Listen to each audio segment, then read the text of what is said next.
കൊല്ലം ജില്ലയിലായിരുന്നു നാടിനെ നടുക്കിയ സംഭവം അരങ്ങേറിയത്. രാവിലെ ഏകദേശം 10 മണിയോടുകൂടി അഞ്ചലിലുള്ള ഒരു പഞ്ചായത്ത് ഓഫീസിലേക്ക് ശാന്തമ്മ എന്ന സ്ത്രീ അവരുടെ മകൾക്കുണ്ടായ ഇരട്ടക്കുട്ടികളുടെ ജനനം രജിസ്റ്റർ ചെയ്യാനെത്തി. വിവാഹം കഴിക്കാത്തതുകൊണ്ട് തന്നെ നിയമപരമായി അച്ഛനില്ലാത്ത കുട്ടികൾക്കാണ് രഞ്ജിനി ജന്മം നൽകിയിരിക്കുന്നത്. അലൈമൺ സ്വദേശിയും സൈനികനുമായ ദിബിൽ കുമാറാണ് രഞ്ജിനിയുടെ കുട്ടികളുടെ അച്ഛനെന്നാണ് അവൾ പറയുന്നത്. എന്നാൽ അയാൾ ഇക്കാര്യം അംഗീകരിക്കാതെ വന്നതോടുകൂടി അതേ തുടർന്ന് ഒരു പോലീസ് കേസ് ഉണ്ടാവുകയും കേസ് പിന്നീട് വനിതാ കമ്മീഷനിൽ എത്തുകയും ചെയ്തിട്ടുണ്ട്. എന്നാൽ വനിതാ കമ്മീഷനാകട്ടെ രഞ്ജിനിയുടെ പ്രസവം കഴിയുന്നതുവരെ കാത്തിരിക്കാനാണ് നിർദ്ദേശം നൽകിയത്. കുട്ടികൾ ജനിച്ച് 17 ദിവസമായപ്പോൾ ഇപ്പോൾ വനിതാ കമ്മീഷനിൽ നിന്നും ദിബിൽ കുമാറിനെ DNA പരിശോധനയ്ക്ക് വിധേയമാക്കണമെന്നാവശ്യപ്പെട്ടുകൊണ്ടുള്ള ഉത്തരവ് വന്നിരിക്കുകയാണ്. ഉത്തരവിന്റെ പകർപ്പ് ശാന്തമ്മയുടെ കൈവശം കിട്ടിയതുകൊണ്ട് തന്നെ കുട്ടികളുടെ ജനനം രജിസ്റ്റർ ചെയ്യാനായി അവർ പഞ്ചായത്ത് ഓഫീസിൽ എത്തിയിരിക്കുകയാണ്. നടപടികൾ പൂർത്തിയാക്കി വളരെ സന്തോഷത്തോടുകൂടി ശാന്തമ്മ തിരികെ അവരുടെ വാടക വീട്ടിലേക്ക് മടങ്ങി. വീട്ടിലെത്തിയപ്പോൾ വീടിന്റെ വാതിൽ ചാരിയിട്ടേ ഉണ്ടായിരുന്നുള്ളൂ. വാതിൽ തള്ളിത്തുറന്ന് അകത്തേക്ക് കയറിയ ശാന്തമ്മ നടുക്കുന്ന ഒരു കാഴ്ചയാണ് കണ്ടത്. അവരുടെ മകൾ രഞ്ജിനി രക്തത്തിൽ കുളിച്ച് തറയിൽ കിടക്കുന്നു. കഴുത്തിൽ നിന്നും രക്തം വാർന്നിറങ്ങുന്നുണ്ട്. ഉറക്കെ നിലവിളിച്ച് കരഞ്ഞുകൊണ്ട് ശാന്തമ്മ തന്റെ മകളെ എത്ര കുലുക്കി വിളിച്ചു നോക്കിയിട്ടും മകൾക്ക് അനക്കമൊന്നും ഉണ്ടായിരുന്നില്ല. പെട്ടെന്നായിരുന്നു സമീപത്തുണ്ടായിരുന്ന കട്ടിലിലേക്ക് ശാന്തമ്മയുടെ ശ്രദ്ധ പതിയുന്നത്. കട്ടിലിൽ കിടന്നുറങ്ങുന്ന കുഞ്ഞിന്റെ കഴുത്തിൽ നിന്നും രക്തം വാർന്നിറങ്ങുന്നുണ്ട്. പൊടുന്നനെയായിരുന്നു സമീപത്തുള്ള തൊട്ടിലിൽ നിന്നും രക്തം പുറത്തേക്കൊഴുകുന്നത് ശാന്തമ്മയുടെ ശ്രദ്ധയിൽപ്പെട്ടത്. തൊട്ടിലിൽ കിടക്കുന്ന കുഞ്ഞിന്റെ കഴുത്തിൽ നിന്നും രക്തം പുറത്തേക്കൊഴുകുന്നുണ്ട്. ആ 2 കുട്ടികൾക്കും അനക്കമില്ല. കഴുത്തറക്കപ്പെട്ട നിലയിൽ മകളും ഇരട്ടക്കുട്ടികളും കിടക്കുന്ന കാഴ്ചയാണ് ശാന്തമ്മ കണ്ടത്. ആ വീട്ടിൽ നിന്നുയർന്ന നിലവിളി ശബ്ദം കേട്ടുകൊണ്ട് നാട്ടുകാരൊക്കെ അവിടേക്ക് ഓടിയെത്തി. ഉടൻ തന്നെ വിവരം പോലീസ് സ്റ്റേഷനിൽ അറിയുകയും ഒരു സംഘം പോലീസുകാർ സംഭവസ്ഥലത്തേക്ക് എത്തുകയും ചെയ്തു. പോലീസ് നിർദ്ദേശം നൽകിയതിനെ തുടർന്ന് ഡോഗ് സ്ക്വാഡും ഫോറൻസിക് സംഘവും സംഭവസ്ഥലത്തേക്ക് എത്തി. വീടിനുള്ളിലൊക്കെ മണം പിടിച്ചു നോക്കിയ പോലീസ് നായ വീടിന് പുറത്തേക്കോടി റോഡ് വരെ എത്തി. അവിടെ നിന്നും അല്പദൂരം മുൻപോട്ട് പോയ ശേഷം അതിന്റെ ഓട്ടം അവസാനിപ്പിക്കുകയും ചെയ്തു. പോലീസ് നായ ഓട്ടം അവസാനിപ്പിച്ച സ്ഥലത്ത് ബൈക്കിന്റെ ടയറുകൾ പതിഞ്ഞ പാടുകൾ ഉണ്ടായിരുന്നു. കൊലപാതകി അല്ലെങ്കിൽ കൊലപാതകികൾ ബൈക്കിലെത്തി ബൈക്ക് അല്പദൂരം വെച്ച ശേഷം വീട്ടിലേക്ക് നടന്നെത്തുകയും രഞ്ജിനിയെയും മക്കളെയും കൊലപ്പെടുത്തിയതിനു ശേഷം തിരികെ ആരുമറിയാതെ പുറത്തിറങ്ങി ബൈക്കിൽ കടന്നു കളയുകയും ചെയ്തിരിക്കുകയാണെന്ന് പോലീസ് നിഗമനത്തിലെത്തി. ഫോറൻസിക് സംഘത്തിന്റെ പരിശോധനയിൽ വീടിനുള്ളിലെ മേശപ്പുറത്തു നിന്നും പാതി എഴുതിയ നിലയിലുള്ള ഒരു കത്ത് കിട്ടി. ജമ്മു കാശ്മീരിലെ പത്താൻകോട്ടുള്ള സൈനിക ആസ്ഥാനത്തേക്ക് രഞ്ജിനി എഴുതിയ ഒരു കത്താണ് ഫോറൻസിക് സംഘത്തിന് കിട്ടിയിരിക്കുന്നത്. സൈന്യത്തിൽ ജോലി ചെയ്യുന്ന തന്റെ ഭർത്താവ് ദിബിൽ കുമാറിനെ തങ്ങളുടെ ഇരട്ടക്കുട്ടികളുടെ ജനനം പ്രമാണിച്ച് അവധി നൽകി നാട്ടിലേക്ക് അയക്കണമെന്നായിരുന്നു കത്തിൽ എഴുതിയിരുന്നത്. ആ കത്ത് എഴുതി പൂർത്തിയാക്കിയിട്ടുണ്ടായിരുന്നില്ല. കത്തെഴുതിക്കൊണ്ടിരുന്ന പേന തുറന്നിട്ട നിലയിൽ മേശപ്പുറത്തു തന്നെ ഉണ്ടായിരുന്നു.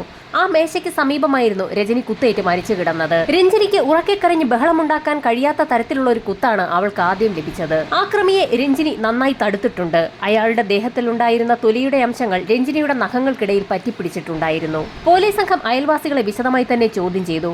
അത്രയും വലിയ സംഭവം ആ വീട്ടിൽ നടന്നിട്ട് തൊട്ടടുത്ത് താമസിക്കുന്ന ആളുകൾ പോലും അതൊന്നും അറിഞ്ഞിരുന്നില്ല. സംഭവം നടന്ന ദിവസം രാവിലെയും അതിനു മുൻപൊരു ദിവസവും അഞ്ചലിൽ തന്നെ താമസിക്കുന്ന അനിൽകുമാർ എന്നൊരു വ്യക്തി ആ വീട്ടിലെത്തിയിരുന്നതായി നാട്ടുകാരിൽ ചിലർ പറഞ്ഞു. അഞ്ചലിൽ താമസിക്കുന്ന അനിൽകുമാറാണതെന്ന് ശാന്തമ്മയായിരുന്നു നാട്ടുകാർക്ക് അയാളെ പരിചയപ്പെടുത്തി കൊടുത്തത്. അതുകൊണ്ട് തന്നെ പോലീസ് സംഘം അനിൽകുമാറിനെ കുറിച്ച് ശാന്തമ്മയോട് വിശദമായി തന്നെ തിരക്കി. രഞ്ജിനിയുടെ ഡെലിവറി നടക്കുന്ന സമയത്ത് തന്നെ ഹോസ്പിറ്റലിൽ വെച്ച് ആ കുടുംബം യാദൃശ്ചികമായി പരിചയപ്പെട്ട ഒരു വ്യക്തിയായിരുന്നു അനിൽകുമാർ. രഞ്ജിനിയുടെയും കുടുംബത്തിന്റെയും കഥകൾ കേട്ടപ്പോൾ സൈന്യത്തിൽ ജോലി ചെയ്യുന്ന അയാൾ രഞ്ജിനിയുടെ ഭർത്താവ് ദിബിൽ കുമാറിനെ കണ്ടെത്തി നൽകാമെന്ന് ആ കുടുംബത്തിന് വാക്ക് നൽകുകയും ചെയ്തു. നേരത്തെ രഞ്ജിനിയും കുടുംബവും താമസിച്ചിരുന്ന വീടിന് സമീപത്ത് തന്നെയായിരുന്നു ദിബിൽ കുമാറും താമസിച്ചിരുന്നത്. ദിബിൽ കുമാറിന്റെ പേരിൽ രഞ്ജിനി കേസ് കൊടുത്തിട്ടുള്ളത് കൊണ്ട് തന്നെ അയാളുടെ വീടിന്റെ പരിസരത്ത് താമസിക്കാതെ മറ്റൊരിടത്ത് വാടകയ്ക്ക് താമസിക്കാൻ നിർദ്ദേശിച്ചതും അനിൽകുമാർ തന്നെയായിരുന്നു. ദിബിലിനെ കാര്യങ്ങളൊക്കെ പറഞ്ഞ് സമ്മതിപ്പിച്ച് സൈന്യത്തിൽ നിന്ന് കൂട്ടിക്കൊണ്ടുവരാമെന്ന് അനിൽകുമാർ ശാന്തമ്മയ്ക്ക് വാക്ക് നൽകുകയും ചെയ്തിരുന്നു. ആശുപത്രിയിൽ വെച്ച് അനിൽകുമാർ എന്ന സൈനികനെ യാദൃശ്ചികവശാൽ പരിചയപ്പെട്ടതാണെന്നും അങ്ങനെ ആ ബന്ധം വളർന്ന് പിന്നീട് അയാൾ നിർദ്ദേശിച്ച രീതിയിൽ മറ്റൊരു വീട്ടിൽ വാടകയ്ക്ക് താമസമാക്കിയെന്നുമൊക്കെയുള്ള ശാന്തമ്മയുടെ കഥ കേട്ടപ്പോൾ പോലീസിന് എന്തോ അസ്വാഭാവികത തോന്നി. രഞ്ജിനിയുടെയും മക്കളുടെയും കൊലപാതകങ്ങൾ നടന്ന ദിവസം ദിബിൽ കുമാർ പത്താൻകോട്ട് തന്നെ ഉണ്ടായിരുന്നോ എന്നൊന്ന് അന്വേഷിക്കാൻ പോലീസ് സംഘം തീരുമാനിച്ചു. അങ്ങനെ സൈനിക ക്യാമ്പുമായി ബന്ധപ്പെട്ട സമയത്ത് സംഭവം നടന്ന ദിവസം ദിബിൽ കുമാർ സൈന്യത്തിൽ തന്നെ ഉണ്ടായിരുന്നു എന്നുള്ള ഞെട്ടിക്കുന്ന വിവരമാണ് പോലീസിന് ലഭിച്ചത്. സംഭവത്തിൽ ദിബിൽ കുമാറിനെ സംശയിച്ച പോലീസിന് ആകെ കൺഫ്യൂഷനായി. ഈ സമയത്താണ് ചില നിർണായക വിവരങ്ങൾ രഞ്ജിനിയുടെ അമ്മ ശാന്തമ്മ പോലീസിന് കൈമാറുന്നത്. DNA പരിശോധനയുടെ റിപ്പോർട്ടുമായി ബന്ധപ്പെട്ട് വനിതാ കമ്മീഷനിൽ നിന്നും അനുകൂല ഉത്തരവ് ലഭിച്ച സാഹചര്യത്തിൽ അന്ന് വൈകുന്നേരവും വീട്ടിലേക്ക് സൈനികനായ അനിൽകുമാർ എന്ന വ്യക്തി വന്നിരുന്നു. DNA പരിശോധനയ്ക്കുള്ള അനുകൂല ഉത്തരവ് വന്നിട്ടുണ്ടെന്ന് ശാന്തമ്മ വളരെ സന്തോഷത്തോടു കൂടിയായിരുന്നു അനിൽകുമാറിനോട് അന്ന് പറഞ്ഞത്. അത് കേട്ട സമയത്ത് അയാൾ പൊട്ടിത്തെറിക്കുകയാണ് ചെയ്തത്. കാര്യങ്ങളൊക്കെ പറഞ്ഞു മനസ്സിലാക്കി ദിപിൽ കുമാറുമായി മകളുടെ ജീവിതം നല്ല രീതിയിലാക്കി തരാമെന്ന് അയാൾ വാക്ക് തന്നിരിക്കുന്ന സമയമായതുകൊണ്ട് തന്നെ ഇത്തരത്തിലൊരു DNA പരിശോധനയ്ക്ക് നിന്ന് തരണമെന്ന് പറഞ്ഞാൽ ദിപിൽ കുമാർ മകളെ കളഞ്ഞിട്ട് പോകുമെന്നായിരുന്നു അന്ന് അനിൽകുമാർ പറഞ്ഞത്. അതുമാത്രവുമല്ല, ശാന്തമ്മ തനിക്കുള്ള മറ്റൊരു സംശയം കൂടി പോലീസിനെ അറിയിച്ചു. DNA പരിശോധന നടത്തണമെന്ന് ആവശ്യപ്പെട്ടുകൊണ്ടുള്ള വനിതാ കമ്മീഷന്റെ ഉത്തരവ് വന്നതിനെക്കുറിച്ച് അനിൽകുമാറിനോട് പറഞ്ഞ ദിവസം വൈകുന്നേരം ശാന്തമ്മയെ ഒരു ബുള്ളറ്റ് ഇടിച്ചു തെറിപ്പിക്കാൻ ശ്രമിച്ചിരുന്നു. അപ്രതീക്ഷിതമായി ബുള്ളറ്റ് ഇടിക്കാൻ വന്ന സമയത്ത് ശാന്തമ്മ അതിവേഗത്തിൽ ഒരു സൈഡിലേക്ക് മാറുകയായിരുന്നു. ഇടിക്കാൻ വന്ന വ്യക്തിയുടെ പുറംഭാഗം മാത്രമായിരുന്നു ശാന്തമ്മ കണ്ടത്. അത് അനിൽകുമാറിനോട് സാമ്യമുള്ള ആരോ ആയിരുന്നുവെന്ന് ശാന്തമ്മയ്ക്ക് ഇപ്പോൾ സംശയം തോന്നുന്നുണ്ടെന്ന് അവർ പോലീസിന് മൊഴി നൽകി. തികച്ചും അപരിചിതനായ ഒരു വ്യക്തി തിരുവനന്തപുരത്തെ ഗർഭിണികളുടെയും കുട്ടികളുടെയും ഒക്കെ ആശുപത്രിയായ ശ്രീ അവിട്ടം തിരുനാൾ ആശുപത്രിയിൽ വെച്ച് രഞ്ജിനിയോട് കുടുംബത്തോടും പരിചയമുണ്ടാക്കിയതൊക്കെ പോലീസിൽ ഒരു സംശയത്തിനിടയാക്കി. അഞ്ചലിൽ താമസിക്കുന്ന അനിൽകുമാറിനെ എത്രയും പെട്ടെന്ന് തന്നെ കണ്ടെത്താൻ തീരുമാനിച്ച പോലീസ് സംഘം നാട്ടുകാരുടെയും ശാന്തമ്മയുടെയും ഒക്കെ സഹായത്തോടുകൂടി അനിൽകുമാറിന്റെ ഒരു രേഖാചിത്രം തന്നെ തയ്യാറാക്കി. അഞ്ചലിലെ ബസ് സ്റ്റേഷനുകൾക്ക് പുറമെ വില്ലേജ് ഓഫീസുകളിലും പഞ്ചായത്ത് ഓഫീസുകളിലും സ്കൂളുകളിലും ആശുപത്രികളിലുമെല്ലാം വിശദമായി തന്നെ പോലീസ് സംഘം അനിൽകുമാറിന്റെ രേഖാചിത്രവുമായി കയറിയിറങ്ങി പോലീസ് സംഘം വിശദമായ അന്വേഷണം നടത്തിയെങ്കിലും അങ്ങനെയൊരു വ്യക്തിയെ ആ നാട്ടിലെങ്ങും കണ്ടിട്ടില്ല എന്നുള്ള ആളുകളുടെ മറുപടിയാണ് ലഭിച്ചത്. ആ നിമിഷം മുതൽ പോലീസ് സംഘം അനിൽകുമാറിനെ കാര്യമായി തന്നെ സംശയിച്ചു തുടങ്ങി. സമീപ ജില്ലകളിലുള്ള സ്റ്റേഷനുകളിലേക്കും അനിൽകുമാറിന്റെ ചിത്രം പോലീസ് സംഘം അയച്ചു കൊടുത്തു. ഇതോടൊപ്പം തന്നെ അയാളുടെ രേഖാചിത്രം പത്രത്തിലും അടിച്ചു വന്നു. അതിന് കാര്യമായ ഫലമുണ്ടായെന്ന് തന്നെ പറയാം. തിരുവനന്തപുരം തമ്പാനൂരുള്ള ATMലെ CCTV വിഷ്വലുകൾ പരിശോധിക്കുന്ന ടെക്നീഷ്യൻസിന്റെ കണ്ണിൽ ആ ചിത്രം പെട്ടു. ഉടൻ തന്നെ ആ വിവരം തിരുവനന്തപുരം പോലീസ് സ്റ്റേഷനിൽ അവർ വിളിച്ചറിയിച്ചു. അഞ്ചലിലുള്ള പോലീസ് സംഘം അന്വേഷിക്കുന്ന അനിൽകുമാർ എന്ന വ്യക്തി തിരുവനന്തപുരം തമ്പാനൂരുള്ള ഒരു ATMൽ വന്നു പോയതിന്റെ സൂചനകളാണ് ഇപ്പോൾ ലഭിച്ചിരിക്കുന്നത്. ATM കേന്ദ്രീകരിച്ച് ബാങ്കുമായി പോലീസ് സംഘം വിശദമായി തന്നെ അന്വേഷണം നടത്തി. അന്വേഷണത്തിൽ ഞെട്ടിക്കുന്ന ചില വിവരങ്ങളാണ് പോലീസിന് ലഭിച്ചത്. അനിൽകുമാർ ATMൽ കയറി പണം പിൻവലിച്ചിരിക്കുന്നത് സാക്ഷാൽ ദിപിൽ കുമാറിന്റെ അക്കൗണ്ടിൽ നിന്നാണ്. ദിപിലും അനിൽകുമാറും തമ്മിൽ ബന്ധമുണ്ടെന്ന് പോലീസ് സംഘം മനസ്സിലാക്കിയ ആ നിമിഷം തന്നെ ബാങ്ക് അക്കൗണ്ട് കേന്ദ്രീകരിച്ചുള്ള അന്വേഷണവും ആരംഭിച്ചു. വീണ്ടും ആ അക്കൗണ്ടിൽ നിന്ന് പണം പിൻവലിച്ചിരിക്കുകയാണ്. ഇത്തവണ പണം പിൻവലിച്ചിരിക്കുന്നത് കണ്ണൂരിൽ നിന്നാണ്. കണ്ണൂരിൽ ATM കേന്ദ്രീകരിച്ച് നടത്തിയ അന്വേഷണത്തിൽ അവിടെ നിന്നും പണം പിൻവലിച്ചിരിക്കുന്നത് അനിൽകുമാർ തന്നെയെന്ന് കണ്ടെത്തി. പോലീസ് സംഘം ഉടൻ തന്നെ അഞ്ചലിലുള്ള ദിപിൽ കുമാറിന്റെ വീട്ടിലെത്തി. ആ സമയത്ത് അയാളുടെ വീട്ടിൽ അച്ഛനും അമ്മയും സഹോദരനും ഉണ്ടായിരുന്നു. വീട്ടുകാരെ ചോദ്യം ചെയ്തതിൽ നിന്നും ഈ അടുത്ത കാലത്തെങ്ങും ദിപിൽ കുമാർ നാട്ടിലേക്ക് വന്നിട്ടേയില്ല എന്നുള്ള മറുപടിയായിരുന്നു പോലീസിന് ലഭിച്ചത്. ഇതേ സമയം തന്നെ വളരെ വിലപ്പെട്ട ഒരു ഇൻഫർമേഷൻ സൈന്യത്തിൽ നിന്നും പോലീസിന് ലഭിച്ചു. നാട്ടിൽ പോവുകയാണെന്ന് പറഞ്ഞുകൊണ്ട് പത്താൻകോട്ട് നിന്നും ദിപിൽ കുമാർ കുറെ നാളുകൾക്ക് മുൻപ് അവധിയെടുത്തിരുന്നു. എന്നാൽ ദിപിൽ കുമാർ നാട്ടിലെത്തിയിട്ടില്ല എന്ന് അയാളുടെ അച്ഛനും അമ്മയും മൊഴി നൽകിയിരിക്കുകയുമാണ്. വീട്ടുകാർ പറയുന്നതിൽ എന്തോ ചില പൊരുത്തക്കേടുണ്ടെന്ന് തോന്നിയ പോലീസ് സംഘം വീണ്ടും ആ വീട്ടുകാരെയും ശാന്തമ്മയും ഒക്കെ ചോദ്യം ചെയ്തു. ചോദ്യം ചെയ്തതിൽ നിന്നും ചില കാര്യങ്ങൾ കൂടി പോലീസിന് മനസ്സിലായി. ദിപിൽ കുമാറിന്റെ അച്ഛനും അമ്മയും സഹോദരനും രഞ്ജിനി പ്രസവിച്ച സമയത്ത് കുട്ടികളെ കാണാൻ ആശുപത്രിയിൽ എത്തിയിരുന്നു. കുട്ടികളെ കണ്ട സമയത്ത് ദിപിൽ കുമാറിന്റെ പിതാവ് രഞ്ജിനിയോട് പറഞ്ഞത് കുട്ടികളെ തന്റെ മകൻ ഏറ്റെടുക്കുന്നില്ല എങ്കിൽ തങ്ങൾ ഏറ്റെടുത്തു കൊള്ളാമെന്നായിരുന്നു.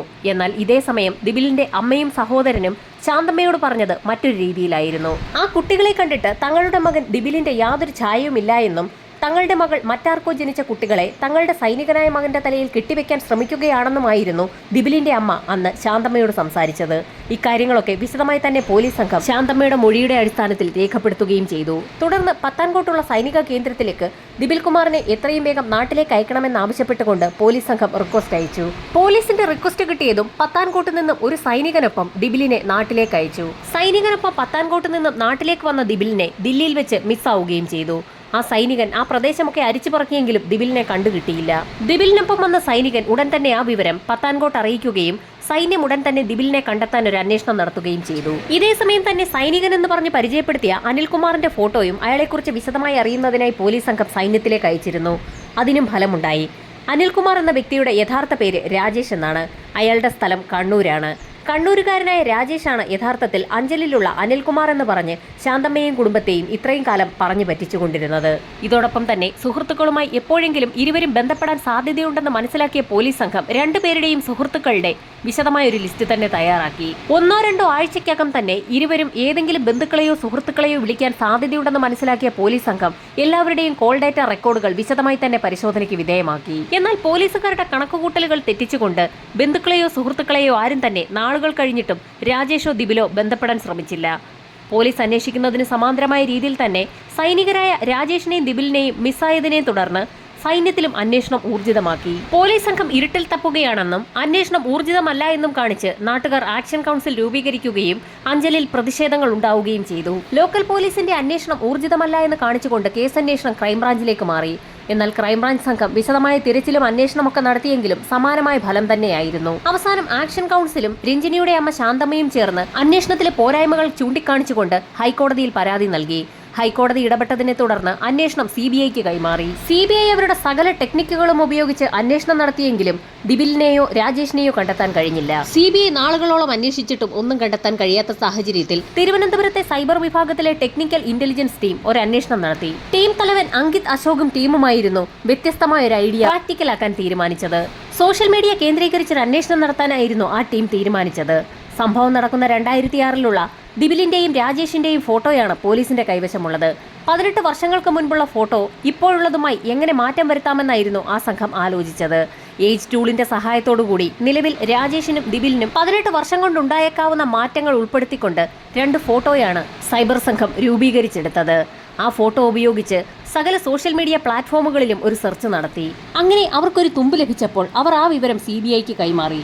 അതൊരു ഫേസ്ബുക്ക് പ്രൊഫൈലായിരുന്നു. ടെക്നിക്കൽ ടീം AI ടൂൾ ഉപയോഗിച്ച് നിർമ്മിച്ച ഫോട്ടോയുമായി മാച്ച് ചെയ്തിരിക്കുന്നത് പോണ്ടിച്ചേരിയിലെ വിഷ്ണു എന്നു പേരുള്ള ഒരു വ്യക്തിയുടെ പ്രൊഫൈലുമായിട്ടാണ്. അയാൾ വിവാഹിതനാണ്, കുട്ടികളുമുണ്ട്. അയാളുടെ ഭാര്യ ഒരു അധ്യാപികയുമാണ്. CBIയുടെ കൈവശമുണ്ടായിരുന്ന ദിബിലിന്റെ ഫോട്ടോയും നിലവിലെ AI ടൂൾ ഉപയോഗിച്ച് നിർമ്മിച്ച ഫോട്ടോയും തമ്മിൽ വല്ലാത്തൊരു സാമ്യമായിരുന്നു ഉണ്ടായിരുന്നത്. അതിന്റെ അടിസ്ഥാനത്തിൽ CBI സംഘം പോണ്ടിച്ചേരിയിലെത്തി. വേഷം മാറിയ CBI സംഘം പോണ്ടിച്ചേരിയിലെത്തി വിഷ്ണുവിനെ നിരീക്ഷിച്ചു തുടങ്ങി. കാർപ്പന്ററായ വിഷ്ണു ഇന്റീരിയർ വർക്ക് ചെയ്യുന്നുണ്ട്. പോണ്ടിച്ചേരിയിലെ വിഷ്ണുവിന്റെ സ്ഥാപനത്തിൽ അയാൾക്കൊരു പാർട്ണർ കൂടിയുണ്ട്. അയാളും ഒരു അധ്യാപികയാണ് വിവാഹം കഴിച്ചിരിക്കുന്നത്. സംശയം തോന്നിയ CBI സംഘം രണ്ടുപേരെയും കസ്റ്റഡിയിലെടുത്ത് നേരെ ചെന്നൈയിലുള്ള CBI യൂണിറ്റിലേക്ക് കൊണ്ടുവന്നു. CBI എത്ര ചോദ്യം ചെയ്തിട്ടും അവർ പറഞ്ഞ കഥയിൽ തന്നെ ഉറച്ചു നിന്നു. ഒരു തരത്തിലും അവർ കുറ്റം സമ്മതിക്കുകയില്ല എന്ന് മനസ്സിലാക്കിയ CBIയിലെ ഒരു ഉദ്യോഗസ്ഥൻ നിർണായകമായ ഒരു കാര്യം പറഞ്ഞു. അഞ്ചലിൽ കൊല്ലപ്പെട്ട രഞ്ജിനിയുടെ നഖങ്ങൾക്കിടയിൽ നിന്നും മനുഷ്യ ശരീരത്തിലെ തൊലിയുടെ അംശങ്ങൾ കണ്ടെത്തിയിരുന്നു. അതിന്റെ DNA പരിശോധന നടത്തിയ സമയത്ത് വിഷ്ണുവിനൊപ്പം ഇരിക്കുന്ന സുഹൃത്തിന്റെ DNAയുമായി അത് മാച്ച് ചെയ്തിട്ടുണ്ട്. ഇത്രയും കേട്ടതും വിഷ്ണുവിന്റെ മുഖമാകെ വിളറി വെളുത്തു. താൻ പിടിക്കപ്പെട്ടു എന്ന് മനസ്സിലായ വിഷ്ണു പല കാര്യങ്ങളും പറഞ്ഞു തുടങ്ങി. വിഷ്ണുവിന്റെ യഥാർത്ഥ പേര് ദിബിൽ കുമാർ എന്നാണ്. പിന്നീട് നടന്ന സംഭവങ്ങൾ ഓരോന്നും ദിബിൽ വ്യക്തമാക്കി. സൈന്യത്തിൽ ജോലി ചെയ്തിരുന്ന അഞ്ചൽ സ്വദേശിയായ ദിബിനും രഞ്ജിനിയും തമ്മിൽ അടുപ്പത്തിലായിരുന്നു. എന്നാൽ രഞ്ജിനി ഗർഭിണിയായി 6 മാസങ്ങൾക്ക് ശേഷമാണ് ആ വിവരം അവൾ അറിയുന്നത്. അക്കാര്യം സൈന്യത്തിലുണ്ടായിരുന്ന ദിബിലിനെ എഴുതി അറിയിച്ചെങ്കിൽ പോലും അവനത് വിശ്വസിക്കാൻ കഴിഞ്ഞില്ല. രഞ്ജിനിയുടെ അമ്മ ശാന്തമ്മയും മകൾ ഗർഭിണിയാണെന്ന് 6 മാസമായപ്പോഴാണ് അറിയുന്നത്. അങ്ങനെ അവർ ദിബിലിനെ നാട്ടിലേക്ക് വിളിച്ചു വരുത്തുകയും വിവാഹം ഉടനടി നടത്തണമെന്ന് ആവശ്യപ്പെടുകയും ചെയ്തെങ്കിലും താൻ ഇപ്പോൾ അങ്ങനെ ഒരു വിവാഹത്തിന് പറ്റിയ അവസ്ഥയിലല്ല എന്ന് ദിബിൽ ആ കുടുംബത്തെ അറിയിച്ചു. തുടർന്നാണ് കേസാവുകയും ആ കേസ് പിന്നീട് വനിതാ കമ്മീഷനിലെത്തുകയും ചെയ്തത്. വനിതാ കമ്മീഷൻ വിളിപ്പിച്ച സമയത്ത് തനിക്ക് രഞ്ജിനിയുമായി യാതൊരു ബന്ധവുമില്ല എന്ന് ദിബിൽ പറഞ്ഞിരുന്നു. രഞ്ജിനിയുമായി തനിക്കുണ്ടായിരുന്ന ബന്ധം അയാൾ മനസ്സിൽ ഒളിപ്പിച്ചു വെച്ചു. അങ്ങനെയായിരുന്നു പ്രസവശേഷം DNA പരിശോധന നടത്താനുള്ള ഉത്തരവ് വനിതാ കമ്മീഷൻ നൽകിയത്. ഇതേ തുടർന്ന് ദിബിൽ തന്റെ സുഹൃത്തായ രാജേഷിനോട് വിവരങ്ങൾ പറയുകയും രഞ്ജിനിയെ എത്രയും വേഗം ഒഴിവാക്കണമെന്ന് രാജേഷ് ദിബിലിന് ഉപദേശിക്കുകയും ചെയ്തു. വിശദമായൊരു പ്ലാൻ തന്നെയാണ് രാജേഷ് തയ്യാറാക്കിയത്. പ്ലാനിന്റെ അടിസ്ഥാനത്തിൽ തിരുവനന്തപുരം ആശുപത്രിയിലെത്തുകയും രഞ്ജിനിയുടെ കുടുംബമായി മനഃപൂർവ്വം ഒരു അടുപ്പമുണ്ടാക്കുകയും ആ കുടുംബത്തെ രാജേഷിന്റെ നിർദ്ദേശപ്രകാരം തന്നെ മാറ്റി മറ്റൊരു സ്ഥലത്തേക്ക് വാടകയ്ക്ക് താമസിപ്പിക്കുകയും ചെയ്തു. അങ്ങനെ രാജേഷ് തന്നെയായിരുന്നു ശാന്തമ്മ വീട്ടിലില്ലാതിരുന്ന ഒരു സമയത്ത് രഞ്ജിനിയുടെ വീട്ടിലെത്തുകയും രഞ്ജിനിയെയും മക്കളെയും അവസാനിപ്പിക്കുകയും ചെയ്തത്. കൊലപാതകം നടക്കുന്നതിന് മുൻപ് സൈന്യത്തിൽ നിന്ന് ലീവെടുത്ത ദിബിൻ നാട്ടിലെത്തിയിരുന്നു. എന്നാൽ സംഭവം നടന്ന ദിവസത്തിന് തൊട്ടു മുൻപ് തന്നെ അയാൾ തിരിച്ച് പത്താൻകോട്ടേക്ക് പോവുകയും ചെയ്തു. അതുകൊണ്ട് തന്നെ പോലീസ് അന്വേഷണം നടത്തിയ സമയത്ത് രഞ്ജിനിയുടെ മരണം നടന്ന ദിവസം ദിബിൽ കുമാർ പത്താൻകോട്ട് ഉണ്ടെന്നുള്ള തെളിവ് പോലീസിന് ലഭിച്ചു. എല്ലാ കാര്യങ്ങളും പ്ലാൻ ചെയ്ത ശേഷം ദിബിൽ കുമാർ തന്റെ ATM കാർഡ് രാജേഷിന് കൈമാറി. അങ്ങനെയായിരുന്നു തിരുവനന്തപുരത്ത് നിന്നും കണ്ണൂരിൽ നിന്നുമൊക്കെ ദിബിലിന്റെ ATM കാർഡ് ഉപയോഗിച്ച് രാജേഷ് പണം പിൻവലിച്ചത്. കണ്ണൂരിൽ നിന്നും സൈന്യത്തിലെത്തിയ രാജേഷ് അവിടെ നിന്നും ഒരു ലോങ് ലീവ് ചോദിച്ചു വാങ്ങുകയായിരുന്നു. അങ്ങനെ അയാൾ നാട്ടിലെത്തി നാട്ടിൽ നിന്ന് മുങ്ങി. പോലീസിന്റെ നിർദ്ദേശപ്രകാരം ദിബിൽ കുമാറിനെ സൈന്യത്തിൽ നിന്നും ഒരു സൈനിക ഉദ്യോഗസ്ഥനൊപ്പമായിരുന്നു നാട്ടിലേക്ക് അയച്ചത്. ആ യാത്രയിലായിരുന്നു ഡൽഹിയിൽ വെച്ച് ദിബിൽ കുമാറിനെ കാണാതെയായത്. ഡൽഹിയിൽ നിന്നും ഇൻഡോറിലെത്തിയ ദിബിൽ കുമാറിനെയും കാത്ത് രാജേഷ് ഉണ്ടായിരുന്നു. അങ്ങനെ ഇരുവരും ചേർന്ന് അവിടെ നിന്നും ഒരു യാത്ര ആരംഭിച്ചു. ഇന്ത്യയിലൊട്ടാകെ അലഞ്ഞുതിരിഞ്ഞ ആ ഇരുവർ സംഘം പിന്നീട് പോണ്ടിച്ചേരിയിലെത്തുകയായിരുന്നു. ഇന്റീരിയർ ഡെക്കറേഷൻ നേരത്തെ തന്നെ ദിബിൽ കുമാർ പഠിച്ചിട്ടുള്ളതുകൊണ്ട് അയാൾ പോണ്ടിച്ചേരിയിൽ ഒരു കട തുടങ്ങുകയും കൂട്ടുകാരനെ ഒപ്പം കൂട്ടുകയും ചെയ്തു. അതിവേഗം തന്നെ അവരുടെ ബിസിനസ് പടർന്നു പന്തലിച്ചു. വീടുമായും പഴയ സുഹൃത്തുക്കളുമായും സൈന്യവുമായുമുള്ള എല്ലാ ബന്ധവും ഇരുവരും ഉപേക്ഷിച്ചിരുന്നു. രൂപത്തിലും ഭാവത്തിലും മാറ്റം വരുത്തിയ ഇരുവരും പുതിയ അഡ്രസ് ഉണ്ടാക്കുകയും പുതിയ ആധാർ കാർഡ് എടുക്കുകയും ചെയ്തു. അത് മാത്രവുമല്ല, പോണ്ടിച്ചേരിയിൽ അധ്യാപകരായി ജോലി ചെയ്തിരുന്ന 2 യുവതികളെ കണ്ടെത്തി വിവാഹം കഴിക്കുകയും ചെയ്തു. മക്കളും കുടുംബവും ഒക്കെയായി സുഖമായി ജീവിക്കുന്നതിനിടയിലായിരുന്നു 18 വർഷങ്ങൾക്കിപ്പുറം ഒരിക്കലും പോലീസിന്റെ കയ്യിൽ പെടുകയില്ല എന്ന് കരുതിയിരുന്ന ദിപിൽ കുമാറും രാജേഷും തിരുവനന്തപുരത്തെ ടെക്നീഷ്യൻസിന്റെ AI ടൂൾ ഉപയോഗിച്ചുള്ള ഫോട്ടോസിന്റെ അടിസ്ഥാനത്തിൽ പിടിയിലായത്. കേസിന്റെ വിചാരണ ഇപ്പോൾ കോടതിയിൽ ആരംഭിക്കാൻ പോവുകയാണ്. പ്രതികൾക്ക് തക്കതായ ശിക്ഷ ലഭിക്കുമോ എന്നുള്ള കാര്യം വരും ദിവസങ്ങളിൽ തന്നെ അറിയാം.